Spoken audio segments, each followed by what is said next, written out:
Welcome to the second session in our study of David. We started by exploring how God called David. God was more interested in what was in David's heart than in his outward appearance. David was called to lead Israel, and by being king was to make God visible to others. Now that David's been called and anointed, he plans his coronation, picks his advisors, right? No, actually, the first thing David does is serve King Saul. Let's step back and review Saul's story. Saul was anointed Israel's first king. In the beginning, Saul looked very promising. He stood head and shoulders above everyone. He was so humble, he hid in the luggage when he was supposed to be presented to the people. Everyone was so excited because they finally had their king. Saul's early reign went well. He had many successes leading the military over Israel's enemies, while also maintaining his day job. He didn't set up a big capital or build palaces or gather a private army or pad his bank account. He was gracious and generous when he exercised power. Saul had charisma and charm and understood that being king meant having great responsibility, not great privilege. But a problem was developing. Saul's work as king began to absorb more and more of his thoughts and time and began to crowd God out. This finally led to Saul's disobedience to God. In the middle of battle that wasn't going well, Saul's impatience in waiting for the prophet Samuel to come and offer the sacrifices instructed got the better of him. Saul foolishly decided to take on Samuel's role and offer the sacrifice himself. Because of this decision, Saul had to pay the price for his disobedience. As we read in 1 Samuel, verse 13, "You have done a foolish thing," Samuel said. "You have not kept the command the Lord your God gave you. If you had, he would have established your kingdom over Israel for all time. But now your kingdom will not endure. The Lord has sought out a man after his own heart and appointed him ruler of his people, because you have not kept the Lord's command." God took the throne away from Saul because of his disobedience. Later, Saul was sent into battle against the Amalekites and commanded to utterly defeat them. Saul again disobeyed God. After winning the battle, Saul allowed the king of the Amalekites to live and allowed the Israelites to keep the best of the Amalekites' animals instead of destroying them as God had commanded. We read in chapter 15, "But Saul and the army spared Agag and the best of the sheep and cattle, the fat calves and the lambs, everything that was good. These they were unwilling to destroy completely, but everything that was despised and weak, they totally destroyed." When we look at these two incidents, we realize that mistakes all involved worship. Saul decided to take over the role of sacrificing because he was more worried about keeping his army together and accomplishing his military goals and holding to his strategy. Then when Saul allowed the people to keep the best of the animals, he was more worried about keeping the people happy than obeying God. A simple definition of worship is our response to God. When Saul used God as a resource, a tool to accomplish his goals, he put his own work ahead of God. He forgot that God will not be used. He will only be worshiped. Problems develop when we allow our work and our worship to become two different things. If we go to worship so that we think our work will go well, we're using God to get ahead in life. Think prosperity theology, the idea that because I'm a Christian, I should be healthy, wealthy, and wise. We fall into the opposite ditch if we think we have to work in order for God to accept us. This is works righteousness, that we can gain God's favor by our own effort.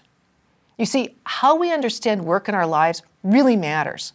For many of us, we spend 50 to 75% of our waking hours working, so that you can see that work becomes a major place where we actually live out our faith. And because we spend so much time at work, it can become a place of temptation for us. The temptation is thinking that the more successful we become, the more godlike we are, and the less we actually need God. Saul separated his work and his worship, and that led to his downfall. Now, enter David. David was anointed to be king, to do the work of kings. As king, he was to do these things: to bring order out of chaos, to guard and fight for the sanctity of people and things, to deliver people from injustice and in misfortune, to grant pardon to those who are condemned, to heal sickness, and to bring dignity and honor to the people and the nation. But what was David's first job after he was anointed to be king? It was serving the troubled King Saul. As we read in 1 Samuel chapter 16, "Now the Spirit of the Lord had departed from Saul, and an evil spirit from the Lord tormented him. Saul's attendants said to him, 'See, an evil spirit from God is tormenting you. Let our Lord command his servants here to search for someone who can play the lyre. He will play when the evil spirit from God comes on you, and you will feel better.' Whenever the spirit from God came on Saul, David would take up his lyre and play. Then relief would come to Saul. He would feel better, and the evil spirit would leave him." Just as an aside here, a better translation of the words evil spirit is really more like a bad or a troubling spirit, like being in a really black mood. David wasn't actually going to take the throne for almost 20 years. Instead, he starts by serving as a musician, a guitar player. Not exactly what we had expected when Samuel anointed David. We see the same thing actually with Jesus.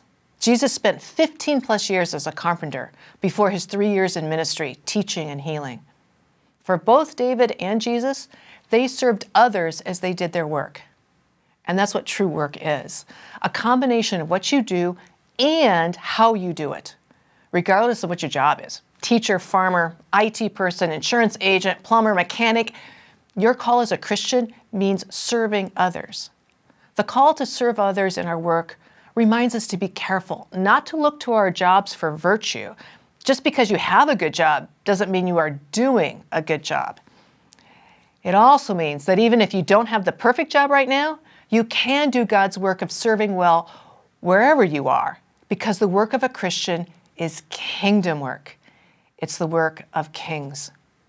As we saw in Saul's life, our work can both reveal and hide our true selves. That's why one of the first questions we ask when we meet someone new is, so what do you do? Work reveals our values, our morals, our character. As sociologists remind us, we know what people actually believe by how they behave, by what they do, more than what they might say. Work can also hide our real identity. We may be a model employee at work, but a real jerk to the people we live with.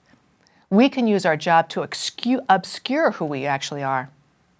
So when we ask, so what do you do?